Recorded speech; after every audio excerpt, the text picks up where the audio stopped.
का हिस्सा है वो काफ़ी पिछड़ा हुआ है, पठारी क्षेत्र है, खेती की दृष्टि से भी वर्षा आधारित है, लेकिन वहाँ जैविक खेती की बड़ी संभावनाएं हैं और उस पर निश्चित रूप से मंत्रालय भी काम कर रहा है, राज्य सरकार भी काम कर रही है।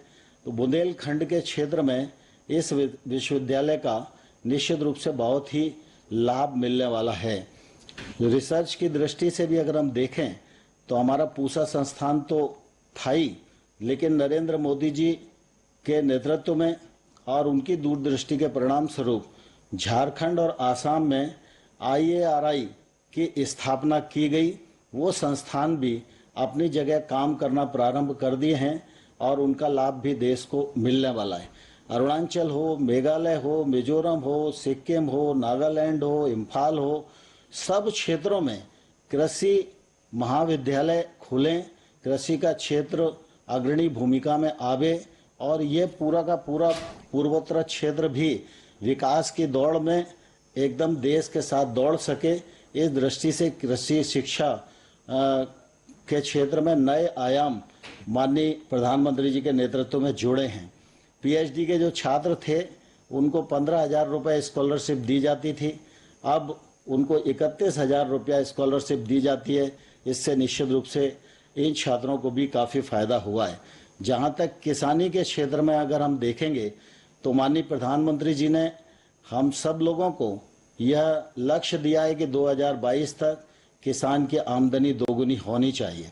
इस दिशा में केंद्र सरकार राज्य सरकारों के साथ मिलकर बहुत अच्छे से काम कर रही है और इसके सद परिणाम आने लगे हैं।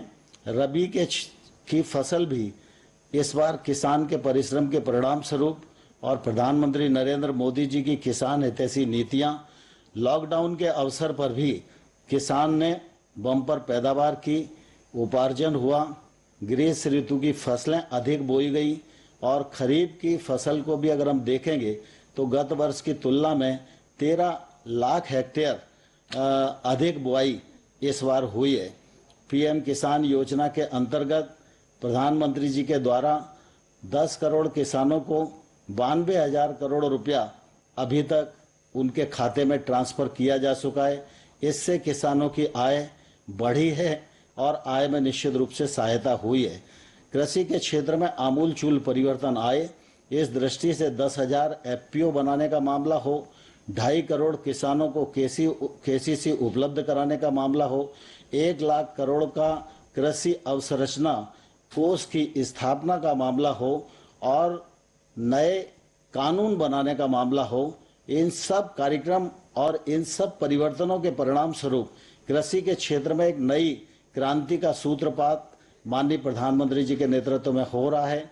आज रानी लक्ष्मीबाई केंद्रीय कृषि विश्वविद्यालय का लोकार्पण संपन्न हो रहा है। इस अवसर पर हमारे मुख्यमंत्री योगी आदित्यनाथ जी भी जुड़े और मुझे बहुत प्रसन्नता है कि केंद्र सरकार का कोई भी कार्यक्रम हो, चाहे PM किसान हो, चाहे KCC अभियान हो, चाहे FPO बनाने का मामला हो और चाहे बुंदेलखंड के पठारी क्षेत्र में हरियाली लाने का मामला हो, प्रधानमंत्री जी के दृष्टिकोण को उत्तर प्रदेश में 100% अमल करने में मुख्यमंत्री योगी आदित्यनाथ जी के नेतृत्व की भी बहुत भूमिका है।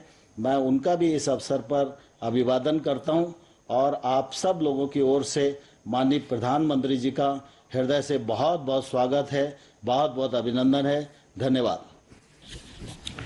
धन्यवाद महोदय। अब उत्तर प्रदेश के मुख्यमंत्री श्री योगी आदित्यनाथ जी से संबोधन हेतु आग्रह है। आदरणीय प्रधानमंत्री जी, केंद्रीय कृषि मंत्री माननीय नरेंद्र सिंह तोमर जी,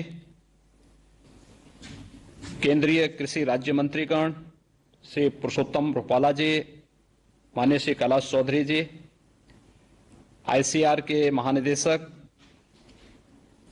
माननीय सांसद झांसी श्री अनुराग शर्मा जी, माननीय विधायकगण श्री बिहारी लाल आर्य जी, श्री राजीव सिंह परीक्षा जी, श्री रवि शर्मा जी, श्री जवाहरलाल राजपूत जी,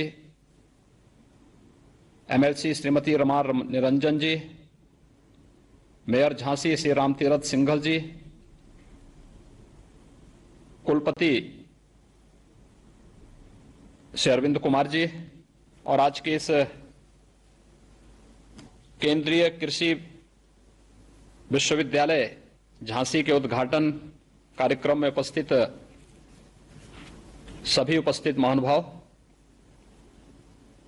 मैं आदरणीय प्रधानमंत्री जी का इस महत्वपूर्ण अवसर पर उत्तर प्रदेश के नागरिकों की ओर से हृदय से अभिनंदन करता हूं कि आज आर्थिक रूप से प्रदेश के सबसे पिछड़े हुए क्षेत्र के रूप में जाने जाने वाले बुंदेलखंड में महारानी लक्ष्मीबाई के नाम पर एक कृषि विश्वविद्यालय का विधिवत उद्घाटन इस कोरोना कालखंड में भी आदरणीय प्रधानमंत्री जी के कर कमलों से संपन्न हो रहा है। यह हर व्यक्ति जानता है कि 2014 के बाद देश के अंदर हर एक क्षेत्र में नया परिवर्तन देखने को मिला है। लोगों की सोच में भी परिवर्तन आया है, क्योंकि उनके पास एक यशस्वी नेतृत्व देश में है और कृषि क्षेत्र में किसानों की आमदनी को दोगुना करने, किसानों को तकनीक के साथ जोड़ने, उनकी बुनियादी समस्याओं का समाधान करने के लिए उन्हें जिस प्रकार की मदद शासन स्तर पर प्रारंभ हुई है, प्रधानमंत्री कृषि सिंचाई योजना के माध्यम से भी जिस प्रकार से व्यापक परिवर्तन देखने को मिला है और किसानों की आमदनी को न्यूनतम समर्थन मूल्य के माध्यम से कई गुना बढ़ोतरी करने में मदद मिली है। कृषि विज्ञान केंद्रों ने स्थानीय स्तर पर किसानों को तकनीक के साथ जोड़ने, समय पे उन्हें उन्नत बीज उपलब्ध कराने में भी जो योगदान दिया है, ऐसी एक नई सोच का परिणाम है। मैं इस अवसर पर आदरणीय प्रधानमंत्री जी का अभिनंदन इसलिए भी करता हूं कि बुंदेलखंड क्षेत्र, जिसमें उत्तर प्रदेश के 7 जनपद आते हैं और मध्य प्रदेश राज्य के भी कुछ जनपद आते हैं, यह प्रतिवर्ष सूखा की चपेट में होता था, लेकिन प्रधानमंत्री कृषि सिंचाई योजना की परियोजनाओं के समयबद्ध ढंग से आगे बढ़ने के परिणाम स्वरूप आज काफी हद तक इस समस्या का समाधान करने में हमें मदद मिली है। इसके साथ ही वहां पर पेयजल का संकट 2014 के पहले वहां पर टैंकर से पानी पहुंचाने की कार्रवाई होती थी और आज प्रधानमंत्री जल जीवन मिशन के माध्यम से हर घर नल की योजना अकेले बुंदेलखंड में आदरणीय प्रधानमंत्री जी के कर कमलों से 10,322 करोड़ रुपए की लागत से इन सभी जनपदों में हर घर नल की योजना जल जीवन मिशन के माध्यम से प्रारंभ हो चुकी है। सिंचाई की योजनाओं के माध्यम से भी पिछले 3 वर्ष के दौरान प्रदेश ने 4,000 करोड़ रुपए की 11 परियोजनाओं को बुंदेलखंड की अब तक पूरा किया है, जिसमें 2,20,000 हेक्टेयर लैंड को अतिरिक्त सिंचन की क्षमता अकेले बुंदेलखंड में अर्जित करने में हमें सहायता प्राप्त हुई है। बुंदेलखंड की जो एक अन्य समस्या थी, अन्ना प्रथा, जिसमें बड़े पैमाने पर जो निराश्रित गोवंश था, इसके कारण वहां फसलें समाप्त होती थी। आज बुंदेलखंड में पिछले 3 वर्ष के अंदर 1535 गौ आश्रय स्थल बना करके 1,54,000 से अधिक गोवंश को उन गौ आश्रय स्थलों में सुरक्षित रखने, उनके नस्ल सुधार के साथ ही उन्हें खुरपका, मुंहपका जैसी बीमारियों से बचाने की कार्रवाई भी युद्ध स्तर पर आज बुंदेलखंड में प्रारंभ हुई है और स्वाभाविक रूप से यह हमारे लिए एक समृद्धि का आधार भी बनेगा, क्योंकि गौ आधारित कृषि को इसके माध्यम से आगे बढ़ाने में हमें मदद मिलेगी। आदरणीय प्रधानमंत्री जी ने देश के अंदर सुरक्षा क्षेत्र में भी, रक्षा क्षेत्र में भी आत्मनिर्भरता के लिए 2 डिफेंस कॉरिडोर की घोषणा की और उसमें से एक डिफेंस कॉरिडोर के दो महत्वपूर्ण नोड बुंदेलखंड क्षेत्र में झांसी और चित्रकूट में है। डिफेंस कॉरिडोर में बुंदेलखंड में अब तक 2600 एकड़ भूमि हम लोगों ने इसके लिए अधिकृत की है और लगभग 36,000 करोड़ रुपए के एमओयू इस संबंध में निवेश के लिए भी बुंदेलखंड में हमें प्राप्त हुए हैं। फरवरी माह में आदरणीय प्रधानमंत्री जी ने बुंदेलखंड क्षेत्र में ही वहां पर अच्छी कनेक्टिविटी के लिए बुंदेलखंड एक्सप्रेसवे की आधारशिला रखी थी और मुझे प्रसन्नता है कि यह बताते हुए प्रसन्नता हो रही है कि 296 किलोमीटर का यह एक्सप्रेसवे अब तक लगभग 15% के अपने कार्य को तेजी के साथ आगे बढ़ाने में सफल हुआ है और 10% का जो एक माइलस्टोन था हमारे सामने, हम उसको समय से इस कोरोना कालखंड में भी उस लक्ष्य को प्राप्त करने में हमें मदद मिलेगी। प्रदेश में 2016 के पहले कुल 68 कृषि विज्ञान केंद्र थे। आज भारत सरकार के सहयोग से 20 नए कृषि विज्ञान केंद्र प्रदेश को मिले हैं। हर बड़े जनपद में 2 कृषि विज्ञान केंद्र और छोटे जनपद में 1 कृषि विज्ञान केंद्र के माध्यम से कृषि विश्वविद्यालयों को इन्हें जोड़ करके स्थानीय स्तर पर किसानों को कृषि की उन्नत तकनीक उपलब्ध कराने में इन कृषि विज्ञान केंद्रों की एक बड़ी भूमिका सामने आ रही है।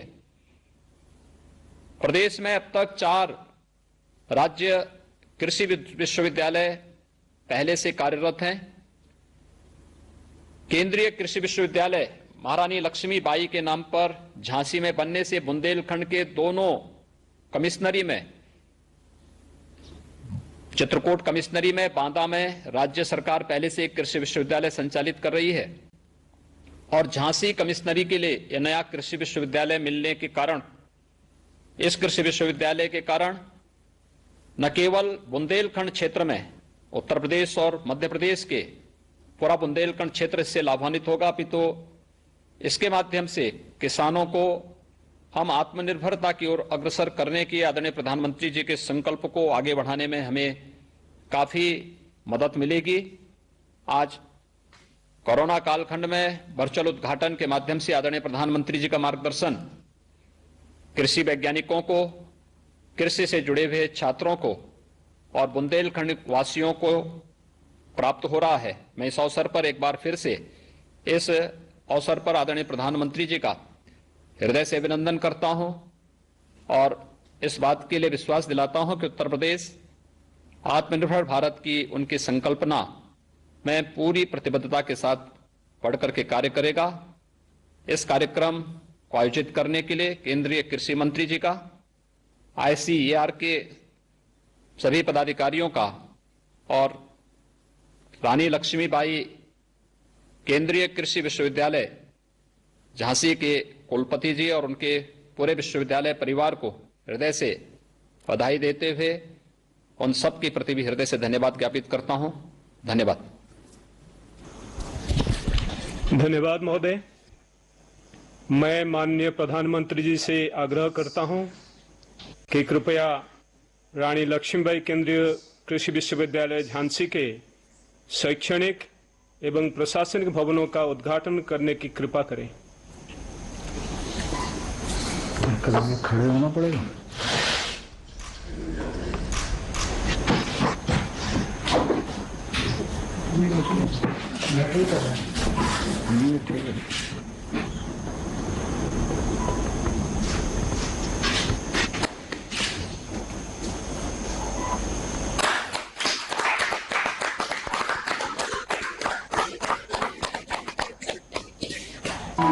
रानी लक्ष्मीबाई केंद्रीय कृषि विश्वविद्यालय की स्थापना वर्ष 2014 में संसद द्वारा पारित अधिनियम के अंतर्गत राष्ट्रीय महत्व के संस्था के रूप में वीरांगना रानी लक्ष्मीबाई के नाम से प्रसिद्ध झांसी में हुई। विश्वविद्यालय लगभग 300 एकड़ के क्षेत्र में विस्तारित है।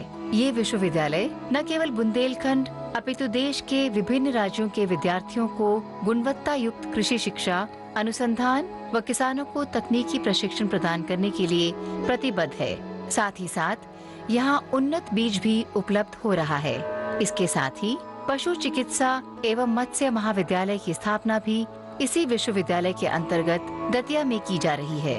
दलहनी एवं तिलहनी फसलों के अनुसंधान का ये विशिष्ट केंद्र है और यहाँ दक्षता युक्त शिक्षा भी दी जा रही है। इस विश्वविद्यालय के 2 नवनिर्मित शैक्षणिक एवं प्रशासनिक भवनों का निर्माण कार्य नवंबर 2017 से प्रारंभ होकर लगभग 2 वर्षों की अवधि में ही NBCC द्वारा पूर्ण कर लिया गया। शैक्षणिक भवन का कुल क्षेत्रफल लगभग 17,500 वर्ग मीटर है, जिसमें 19 स्मार्ट क्लासरूम सहित विद्यार्थियों के लिए 23 शोध प्रयोगशालाएं भी उपलब्ध हैं। इसके साथ ही ये भवन सर्व सुविधा युक्त बहुउद्देशीय हॉल एवं सेमिनार हॉल से सुसज्जित है। प्रशासनिक भवन लगभग 5,000 वर्ग मीटर क्षेत्र में निर्मित है, जिसमें समिति कक्ष एवं बोर्ड रूम जैसी सभी महत्वपूर्ण सुविधाएं उपलब्ध हैं। विश्वविद्यालय में कुलपति, कुल सचिव, निदेशक, अधिष्ठाता के साथ साथ लगभग 14 राज्यों के उत्कृष्ट शिक्षक निरंतर अपनी सेवाएं दे रहे हैं। इन भवनों में ऊर्जा दक्षता के सभी मानकों को समाहित किया गया है, जिसमें सौर ऊर्जा पैनल, LED लाइट, वर्षा जल संचयन, तकनीकी एवं प्राकृतिक संसाधनों का प्रयोग किया गया है, जो इस विश्वविद्यालय को प्राकृतिक स्वरूप देते हैं। माननीय प्रधानमंत्री श्री नरेंद्र मोदी जी के कुशल नेतृत्व में जारी नई शिक्षा नीति से कृषि शिक्षा के क्षेत्र में भी युवाओं का कौशल विकास होगा और स्वरोजगार के अनेकानेक अवसर प्राप्त होंगे। आज इस विशिष्ट विश्वविद्यालय को माननीय प्रधानमंत्री राष्ट्र को समर्पित कर रहे हैं, जिससे हम सभी गौरवान्वित अनुभव कर रहे हैं।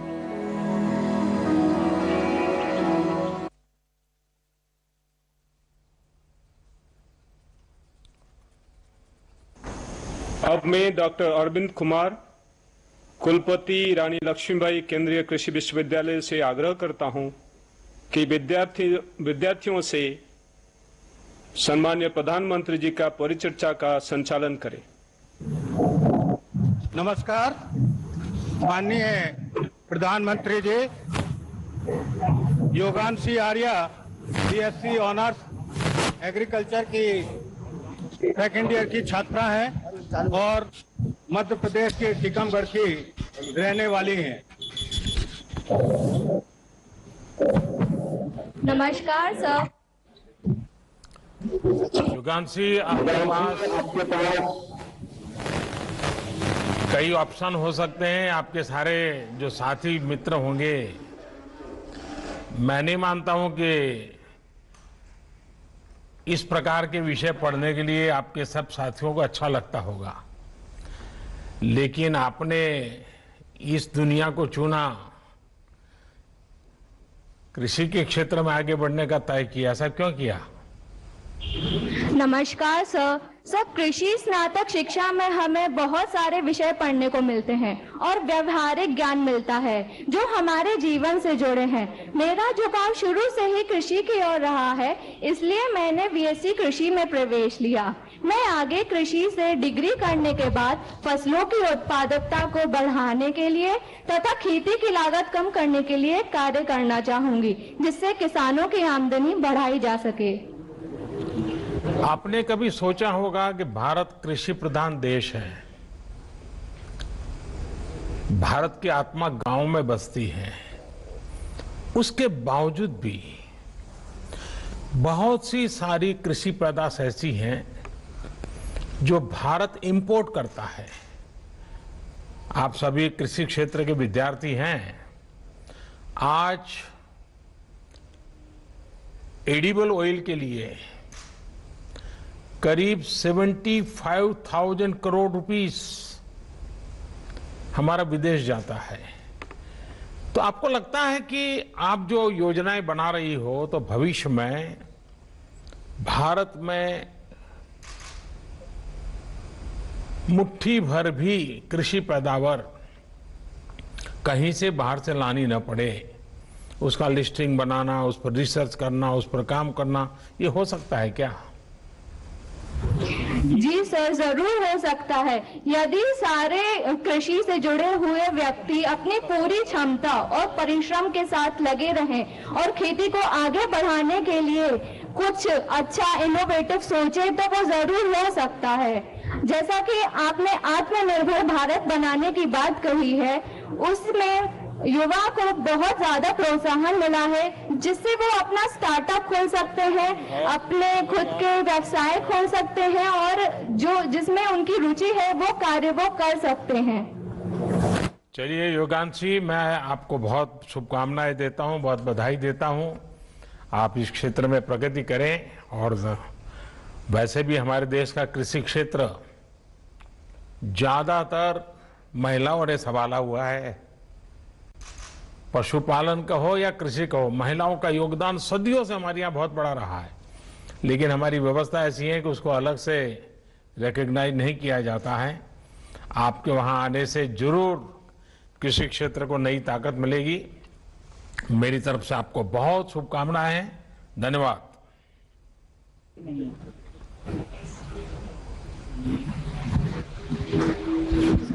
नरेंद्र सेन 23 साल के नरेंद्र बीएससी ऑनर्स हॉर्टिकल्चर के चौथे वर्ष के विद्यार्थी हैं।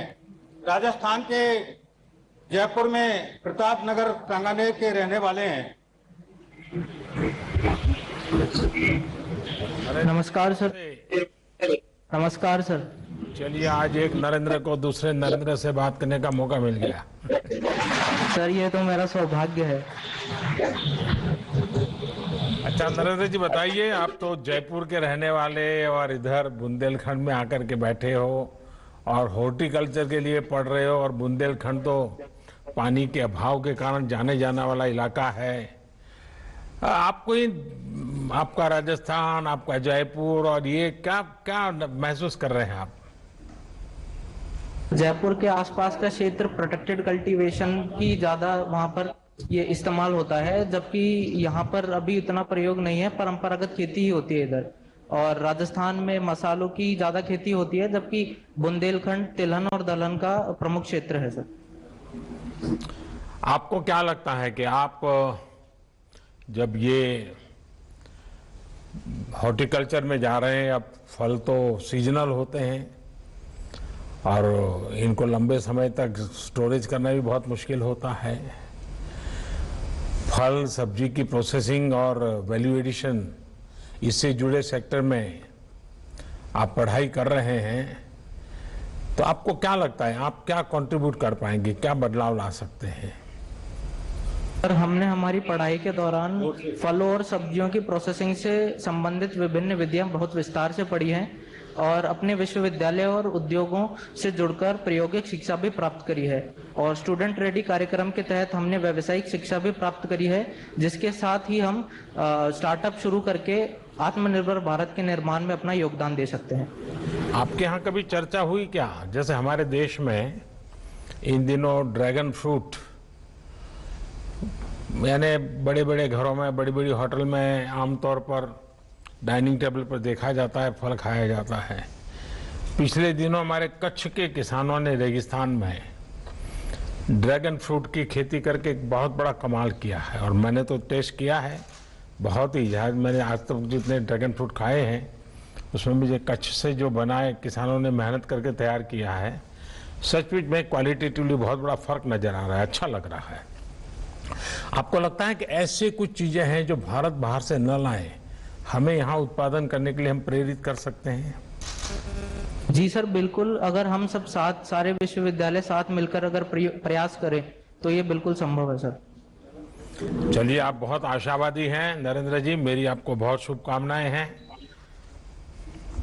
धन्यवाद सर।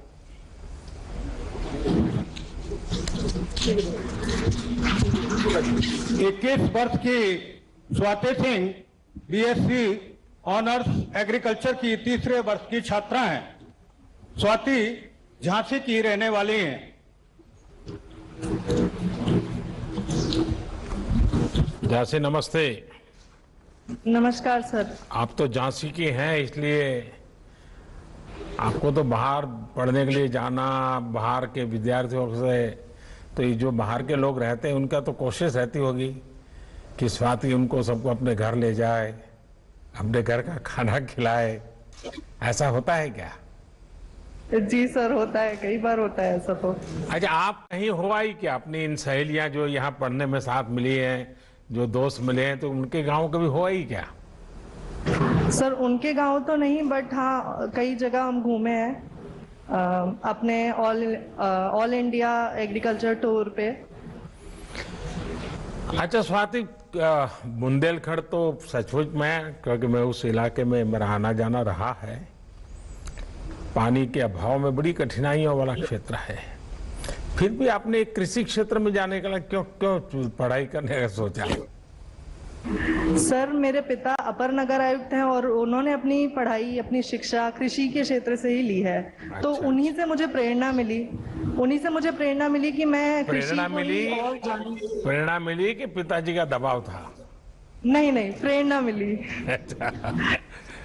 जी सर। और मैं आगे चलकर प्रशासनिक सेवा में जाना चाहती हूँ ताकि मैं कृषि एवं किसान कल्याण के लिए कार्य कर सकूं। चलिए, तो आप भी अपने पिताजी की तरह सरकार में जाकर के एग्रीकल्चर में काम करना चाहती है। देखिए, जहाँ पानी कम होता है वहाँ micro irrigation, drip irrigation, sprinkler, क्या हम किसानों को इस विषय में जागरूक कर सकते हैं क्या? किसान इन चीजों को स्वीकार कर सकते हैं क्या? आप तो खुद किसान परिवार से हैं, पिताजी किसानी में पड़े हुए हैं, बुंदेलखंड में पानी की चिंता को आप वाकिफ है। क्या लगता है, लोगों का मन बन रहा है? यहाँ पर माइक्रो इरिगेशन जैसे ड्रिप इरिगेशन एवं स्प्रिंकलर इरिगेशन के मॉडल तैयार करे गए हैं। हमें इसके बारे में भी पढ़ाया गया है, इसके महत्वता के बारे में भी बताया गया है। और इस वर्ष मैं रावे के अंतर्गत सभी किसानों को जागरूक करने की कोशिश जरूर करूंगी। आप किसानों को कैसे समझाते हो कि फ्लड इरिगेशन, ये पानी, किसान का स्वभाव है खेत पानी से लबालब भरा हुआ हो, सारी फसल पानी में डूबी हुई, तब उसको लगता है कि हाँ अब कुछ पानी है। उसमें से उसको ड्रिप इरिगेशन में लेकर जाना, जहाँ ऊपर तो सूखा दिखता हो, नीचे से गीला होता हो और फिर फसल होती हो, उसकी इस मानसिकता को कैसे बदल सकते हैं? सर जब वो खुद हमारी यूनिवर्सिटी में ट्रेनिंग अटेंड करते हैं और जब वो खुद डेमोन्स्ट्रेशन प्लॉट्स में देखते हैं कि किस तरह से इतने कम पानी में भी कितनी अच्छी लागत मिल रही है, तो तब वो ये बात को समझ पाते हैं अच्छे से। देखिए, आज इस कार्यक्रम में मुझे बताया गया कि करीब 50-55 हजार लोग रजिस्ट्री करा करके ऑनलाइन है। इतनी सारे लोग हैं, तो मैं अपनी बात करने का तरीका बताता हूँ। मैं जब गुजरात में था, वहां भी पानी का बहुत कष्ट रहता है, तो मैं लोगों को समझाता था कि ड्रिप इरिगेशन कैसे। तो मैं कहता कि मान लीजिए घर में छोटा बालक है और न वेट बढ़ रहा है, न वो खिल उठता है, बड़ा मुरझाया हुआ दुबला पतला है, और हर माँ बाप चाहता है कि बेटा स्वस्थ हो, दौड़ता हो, हंसता खेलता हो, ऐसा बच्चा हो, और माँ बाप चाहेंगे। लेकिन अगर कोई माँ बाप डेली बाल्टी भर दूध ला करके उसमें बादाम, पिस्ता, केसर सब चीजें डाल करके उस दूध से उसको नहला दे, तो उसका स्वास्थ्य ठीक होगा क्या? वो तंदुरुस्त होगा क्या? होगा क्या स्वाति? नो सर, नहीं होगा। लेकिन अगर समझदारी से एक एक चम्मच थोड़ा थोड़ा दूध पिला दे, तो कुछ महीनों के बाद बदलाव आएगा कि नहीं आएगा? तो जैसे बालक को दूध से नहलाने से स्वस्थ नहीं होता है, एक एक चम्मच दूध पिलाने से बदलाव की संभावना बनती है, ये फसल का भी ऐसा ही है। पानी से पूरा भर देने से जितना फायदा होता है, उससे ज्यादा बूंद बूंद पानी अगर उसके मिलती है तो फसल बहुत बढ़िया बनती है। ये बात बड़े सरल शब्दों में लोगों को समझानी चाहिए। और पानी की रिसाइकलिंग हो, बरसात के पानी को कैसे जमीन के नीचे स्टोर किया जाए, इसके लिए जो आधुनिक और कम खर्च वाली तकनीक है, उनके बारे में जानकारी सामान्य जन तक पहुंचाना जरूरी है। अगर आप इजराइल की वेबसाइटें देखेंगे, वहां के एग्रीकल्चर की, बुंदेलखंड को वहां के कई मॉडल काम आ सकते हैं। तो मैं चाहूंगा कि आप पढ़ लिख करके इसी इलाके में कृषि क्षेत्र में काम करने जा रही हो, तो जरूर आपका ज्ञान और आपका अनुभव और आपके पिताजी के आशीर्वाद जरूर इस क्षेत्र के किसानों की स्थिति को बदलेंगे, कृषि की स्थिति को बदलेंगे। मेरी बहुत शुभकामनाएं हैं सर।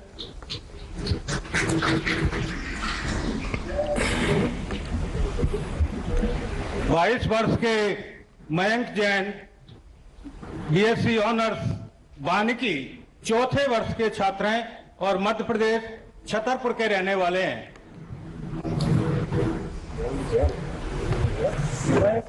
नमस्ते मयंक। नमस्कार सर। तो ये वानिकी, ये फॉरेस्ट्री की छात्र कैसे बन गए आप? सर मेरा पहले से ही फॉरेस्ट्री में रुझान था। मेरे गांव के पास में ही पन्ना टाइगर रिजर्व है, मैं अक्सर वहां जाया करता था और जब मेरा यहां सिलेक्शन हुआ तो उसके बाद मेरा लगाव और भी ज्यादा बढ़ गया।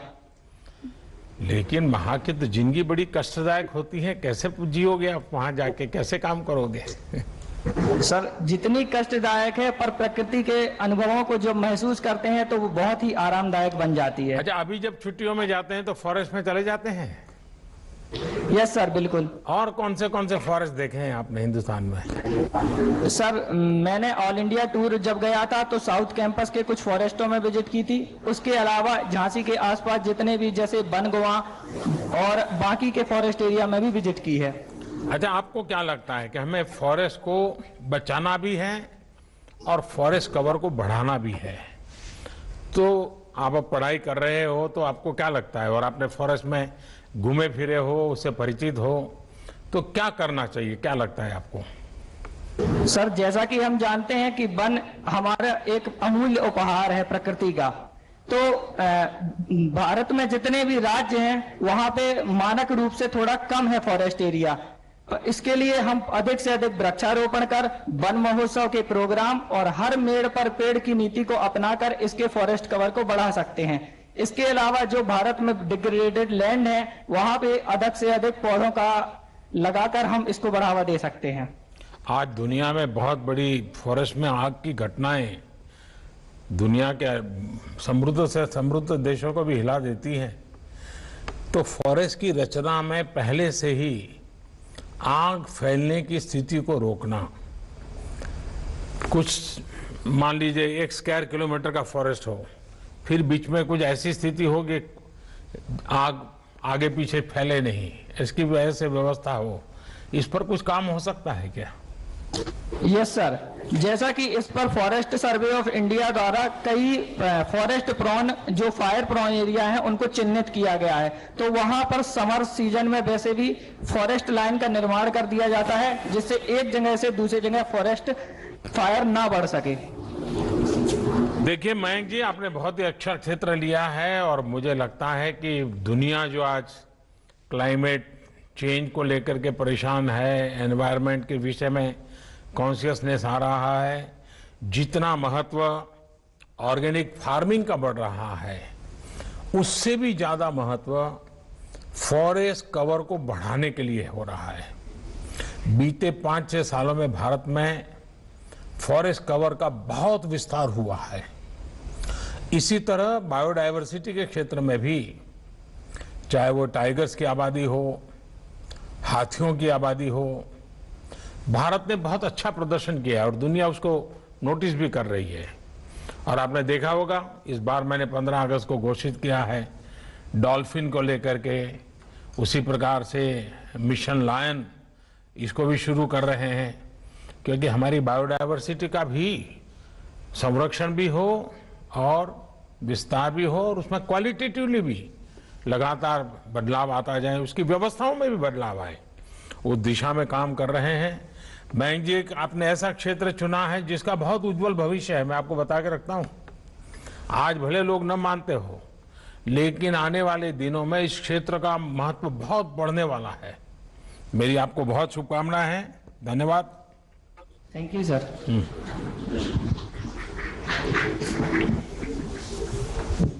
22 वर्ष के टोनी मनोज कुमार नंदी पामू आंध्र प्रदेश के कृष्णा जिले के रहने वाले हैं। यहाँ पर यह एमएससी एजी सत्य विज्ञान दूसरे वर्ष के छात्र हैं। नमस्कार। नमस्ते, क्या शुभ नाम आपका? Tony Manoj Kumar sir. नहीं, टोनी नाम है या मनोज कुमार नाम है? सर मेरा पहला नाम टोनी है सर, टोनी। आप टोनी गारू है? Yes sir. ये आपने लोगों के यहाँ सिखाया कि नहीं सिखाया झांसी में कि गारू क्या होता है? सिखाते हैं सर। आज इस मौके में आपको बताना चाहता हूँ, आज राष्ट्रीय तेलुगु भाषा दिवस है सर। इसकी दौर पर आपको तेलुगु में बोलना चाहता हूँ। जरूर बोलिए, मुझे अच्छा लगेगा। गौरवनीय प्रधानमंत्री गारू नमस्कारम सर। नमस्कारम। नमस्कारम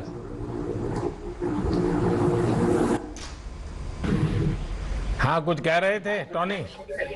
सर। हाँ जी सर। सर आपको सर तेलुगु में बोल सकता हूँ सर? हाँ बोलिए बोलिए। సార్ మీ యొక్క కార్యక్రమాలు కానీ మీరు చేసిన కృషి సంక్షేమ పథకాలు కానీ మొత్తం దేశం మొత్తానికి ఎంతో శుభకరంగా ఆశీర్వాదకరంగా ఉన్నాయి సార్। దాని కొరకు మీకు ధన్యవాదాలు తెలియజేస్తున్నాం సార్। देखिए मुझे समझ आ गया।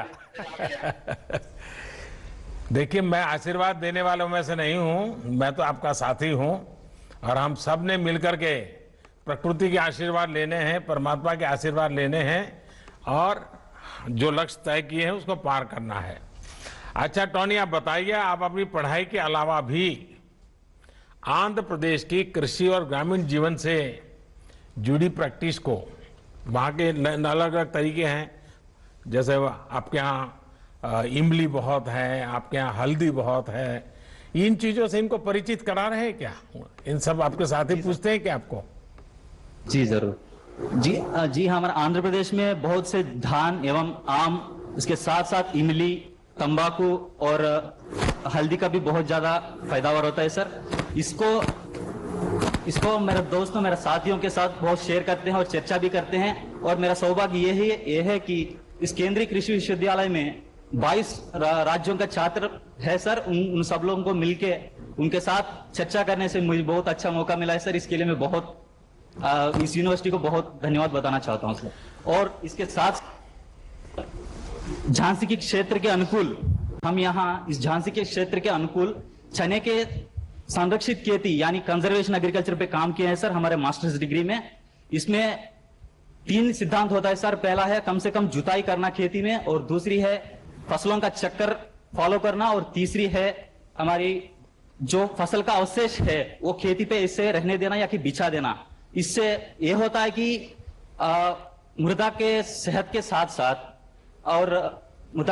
साथ साथ मोस्टली प्रोडक्शन एंड प्रोडक्टिविटी पे बहुत इफेक्ट पड़ा है सर। ये तो हमने हमारा मास्टर्स के थीसिस से भी ये इफेक्ट निकला है सर इससे। टोनी, आपको मालूम है ऑस्ट्रेलिया की एक यूनिवर्सिटी के साथ हम लोग 2 क्षेत्रों में रिसर्च का काम कर रहे हैं, एक चना और दूसरा बनाना। दोनों में काफ़ी अच्छा, मैं पिछली बार जब ऑस्ट्रेलिया गया था तो सारे प्रोजेक्ट को देखने गया था। भारत के और ऑस्ट्रेलिया के साइंटिस्ट मिल करके उस पर काफ़ी काम कर रहे हैं। आपकी यूनिवर्सिटी में अगर शायद हो सकता है वो सारी चीज़ें वेबसाइट पे होगी तो उससे मैं इस दिशा में आप काम कर सकते हो। देखिए, फर्टिलाइजर का उपयोग कम हो, मुझे लगता है इसके लिए भी बहुत बड़ी जागरूकता फैलाना जरूरी है। और आप पढ़े लिखे नौजवान, जो कृषि जगत से जुड़े हुए नौजवान, ये जब ये बात समझाएंगे किसानों को, उनमें विश्वास पैदा करेंगे। और किसान का स्वभाव है वो कान से सुनी हुई बातों को बहुत कम मानता है। किसान आंख से देखी हुई चीजों पर विश्वास ज्यादा करता है। जब तक आप उसको सफलता दिखाते नहीं हो वो फॉलो नहीं करता है। तो उस दिशा में कुछ कर रहे हैं क्या आप? जरूर। नॉर्मली देश में किसानों बहुत ज्यादा यूरिया या कि कोई दूसरी फर्टिलाइजर का बहुत ज्यादा प्रयोग करता है। और इस दौरान से मतलब मोस्टली फर्टिलाइजर का नेगेटिव इफेक्ट्स या कि साइड इफेक्ट्स बहुत ज्यादा मिट्टी के सेहत, इसके साथ साथ मनुष्यों का स्वास्थ्य पर भी बहुत बड़ा दुष्प्रभाव दिखा रहा है। मोस्टली आपके द्वारा प्रारंभ किया गया जो स्कीम है सॉइल हेल्थ कार्ड या नीम कोटेड यूरिया, इन स्कीमों के द्वारा जो यूरिया या कि कोई दूसरे अन्य फर्टिलाइजर कुछ भी हो, इसके जो हो रहा है इसके खेती पे लागत कम हो रहा है। इसके साथ साथ मिट्टी के स्वास्थ्य पर भी बहुत जो असर पड़ रहा है उसको भी कम कर सकता है। जो किसान है सॉइल हेल्थ कार्ड का रिपोर्ट के अनुसार फर्टिलाइजर को अप्लाई किया जा रहा है आजकल, इससे मिट्टी का स्वास्थ्य पर भी बहुत अच्छा इफेक्ट दिख रहा है, ताकि एक्स्ट्रा फर्टिलाइजर यूज ना हो रहा है। और इसके साथ साथ जो पहले यूरिया जो है उसका एफिशिएंसी बहुत कम थे, इसका अब जो नीम कोटेड यूरिया आया है, नीम कोटेड यूरिया आने के बाद जो टोटल यूरिया जो कंजम्पशन होता है उसमें 10% तो यूरिया कंजम्पशन कम हो गया है। इस एरिया में जो सॉइल हेल्थ कार्ड जो बहुत अच्छा सक्सेसफुल स्कीम हुआ है और इसके लिए हम बहुत खुश हैं सर।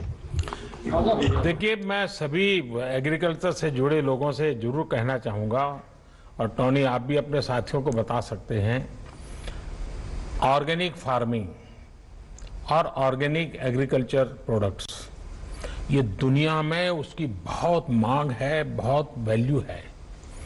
भारत के लोगों को ये चीजें हस्तगत है। हम सदियों से इसी के आदी थे, बीच में ही हम थोड़ी गाड़ी डिरेल हो गई है, हम बहुत तेजी से इसको अडॉप्ट कर सकते हैं।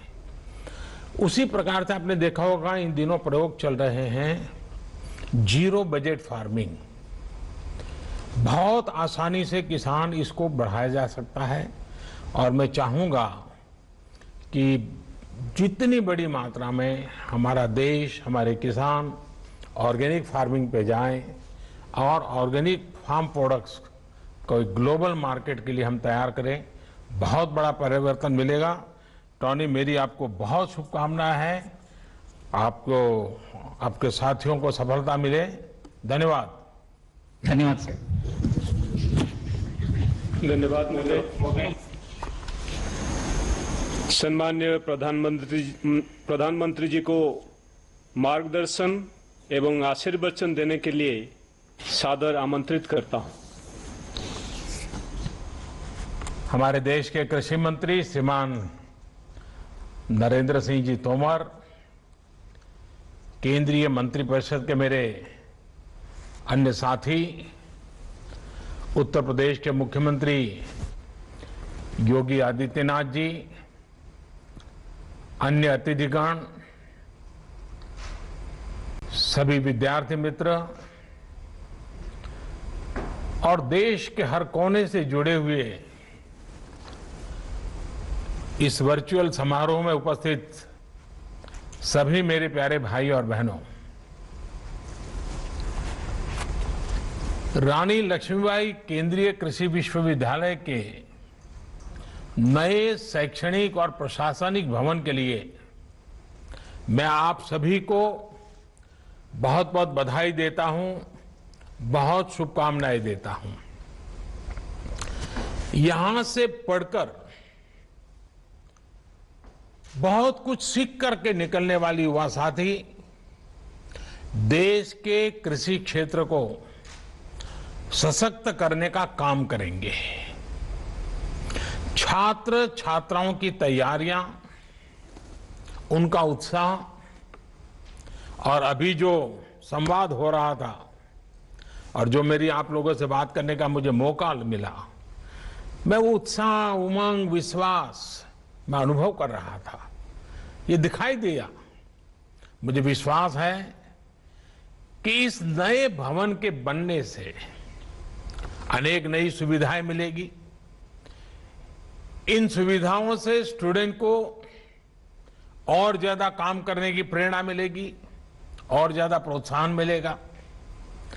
साथियों, कभी रानी लक्ष्मीबाई ने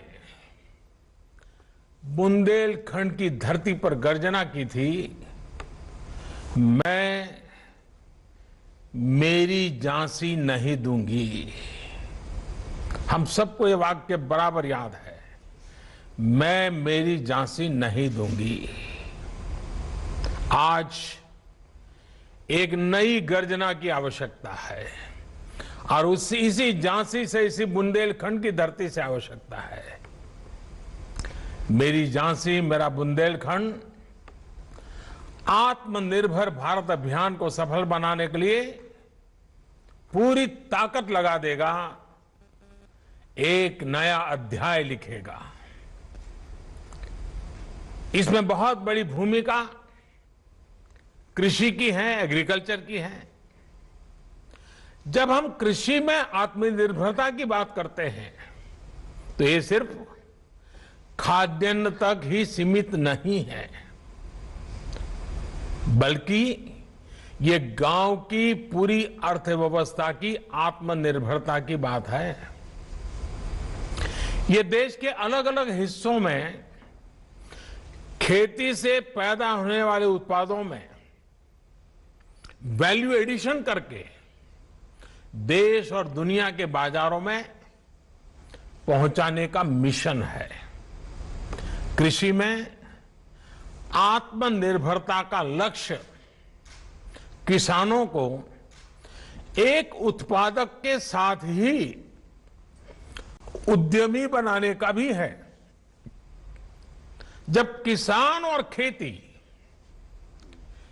उद्योग की भांति आगे बढ़ेगी तो बड़े स्तर पर गांव में और गांव के पास ही रोजगार और स्वरोजगार के अवसर तैयार होने वाले हैं। साथियों, इस समय और जब हम इस संकल्प के साथ ही हाल में कृषि से जुड़े ऐतिहासिक रिफॉर्म्स ये सरकार लगातार कर रही है, कई रिफॉर्म्स किए गए हैं। भारत में किसान को बंदिशों में जकड़ने वाली कानूनी व्यवस्थाएं, मंडी कानून जैसा और आवश्यक वस्तु कानून, इन सब में बहुत बड़ा सुधार किया गया है। इससे किसान अब बाकी उद्योगों की तरह पूरे देश में मंडियों से बाहर भी जहां उसको ज्यादा दाम मिलते हैं वहां अपनी उपज बेच सकेगा। इतना ही नहीं, गांव के पास उद्योगों के क्लस्टर बनाने की व्यापक योजना बनाई गई है। इन उद्योगों को बेहतर इंफ्रास्ट्रक्चर की सुविधा मिले, इसके लिए 1 लाख करोड़ रुपए का विशेष फंड बनाया गया है। इस फंड के माध्यम से हमारे कृषि उत्पादक संघ, हमारे एफपीओज अब भंडारण से जुड़ा आधुनिक इंफ्रास्ट्रक्चर भी तैयार कर पाएंगे और प्रोसेसिंग से जुड़े उद्योग भी लगा पाएंगे। इससे कृषि क्षेत्र में पढ़ाई करने वाले युवाओं और उनके सभी साथी, इन सबको नए अवसर मिलेंगे, नए स्टार्टअप्स के लिए रास्ते बनेंगे। साथियों, आज बीज से लेकर के बाजार तक खेती को टेक्नोलॉजी से जोड़ने का, आधुनिक रिसर्च के फायदों को जोड़ने का निरंतर काम किया जा रहा है। इसमें बहुत बड़ी भूमिका रिसर्च संस्थानों और कृषि विश्वविद्यालयों की भी है। 6 साल पहले की ही बात करें तो जहां देश में सिर्फ एक केंद्रीय कृषि विश्वविद्यालय था, आज 3 सेंट्रल एग्रीकल्चर यूनिवर्सिटीज देश में कार्यरत है। इसके अलावा 3 और राष्ट्रीय संस्थान, IARI झारखंड, IARI असम और बिहार के मोतिहारी में Mahatma Gandhi institute for integrated farming, इनकी भी स्थापना की जा रही है।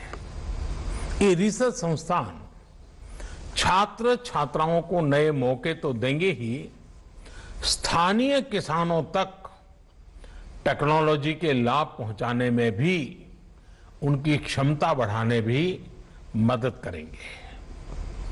अभी देश में सोलर पंप, सोलर ट्री स्थानीय जरूरतों के मुताबिक तैयार किए गए बीज, माइक्रो इरिगेशन, ड्रिप इरिगेशन, अनेक क्षेत्रों में एक साथ काम हो रहा है।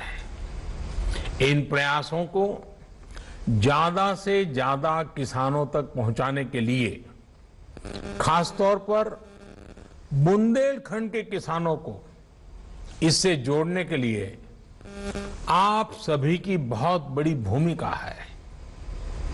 आधुनिक टेक्नोलॉजी का उपयोग कृषि और इससे जुड़ी चुनौतियों से निपटने में कैसे काम आ रहा है, हाल में इसका एक और उदाहरण देखने को मिला है।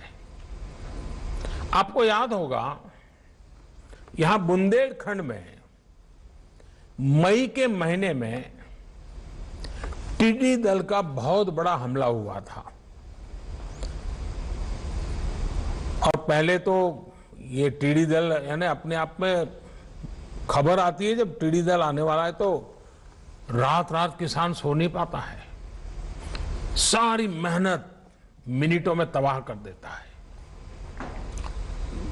कितने ही किसानों की फसल, सब्जियां बर्बाद होना बिल्कुल निर्धारित हो जाता है।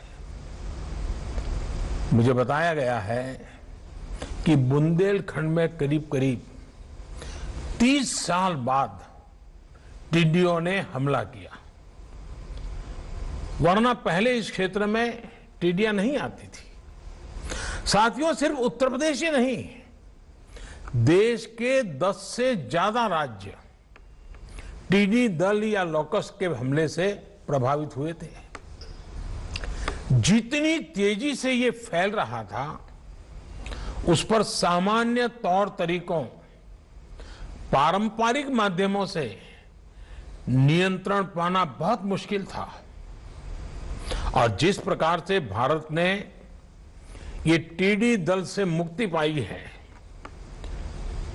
इतने बड़े हमले को बहुत वैज्ञानिक तरीके से जिस प्रकार से संभाला है, अगर कोरोना जैसी और चीजें न होती तो शायद हिंदुस्तान के मीडिया में हफ्ते भर इसकी बहुत सकारात्मक चर्चा हुई होती। इतना बड़ा काम हुआ है। और ऐसे में टिड्डी दल के हमले से किसानों की फसलों को बचाने के लिए जो युद्ध स्तर पर काम किया गया,